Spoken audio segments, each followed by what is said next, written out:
Hi, I'm Father John Moriarty. I'm the chaplain here at Lancaster Diocese Youth Service, and I live and work in Keswick at Castlerigg Manor, our retreat centre for young people. Today I'm going to be reading for you from chapter 80 of the Aid to the Church in Need Children's Bible. The disciple Judas betrays his master. 2 days before the Passover feast, the chief priests and scribes met together. They were looking for an opportunity to capture Jesus through a trick and kill him. They said to each other, "It must not happen during the feast, otherwise the people might revolt." One of the 12 apostles, Judas Iscariot, went to the priests and said, "I am prepared to betray Jesus into your hands." They were glad to hear this and promised to give him a reward, 30 pieces of silver. From then on, Judas kept looking for a good moment to betray Jesus.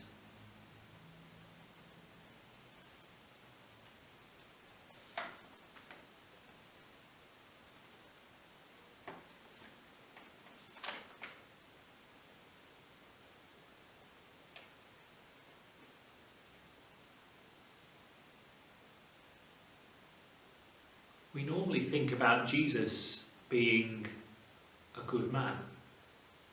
We rightly think about Jesus as a good man. And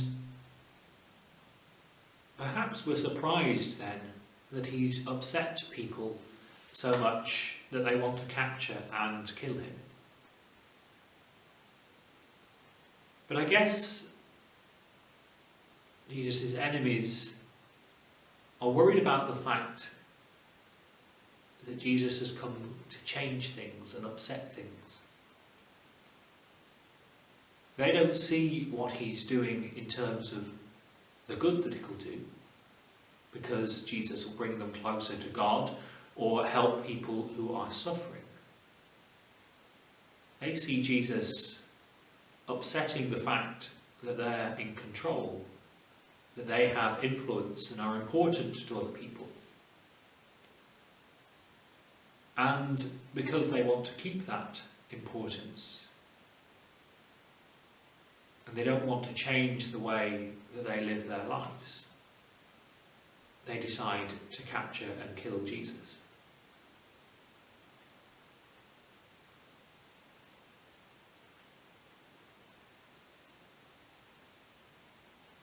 Maybe Judas was tempted to betray Jesus because he thought the money that he was given might make a big difference to his life.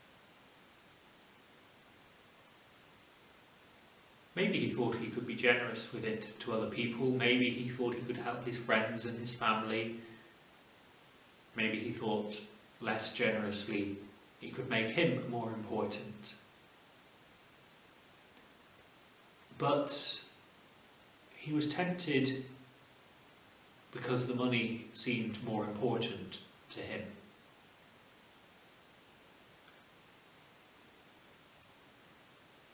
I think sometimes in our lives we get used to things and like them the way they are. And sometimes we get frustrated and think, if only I was richer. If only I had more.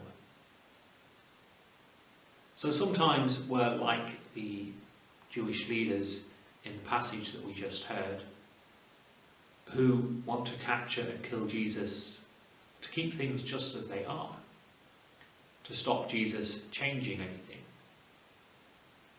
And sometimes maybe we're more like Judas because we're tempted by money or something else that's going to make everything better so much more quickly and easily.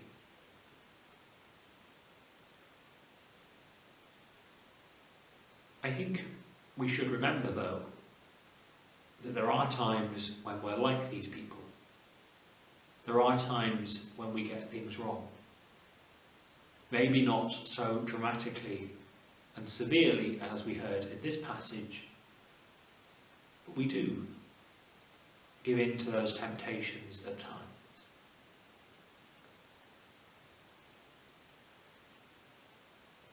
The amazing thing is that Jesus didn't fight back. He didn't give up. We'll hear in later bits about the gospel how Jesus accepted the way that Judas betrayed him. He sent Judas off to do what he was going to do at the Last Supper. And he didn't fight back when Judas and the chief priests and the temple guards came to arrest him in the garden.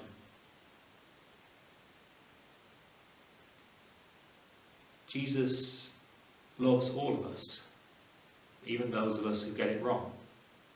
That's still all of us. And he always welcomes us back.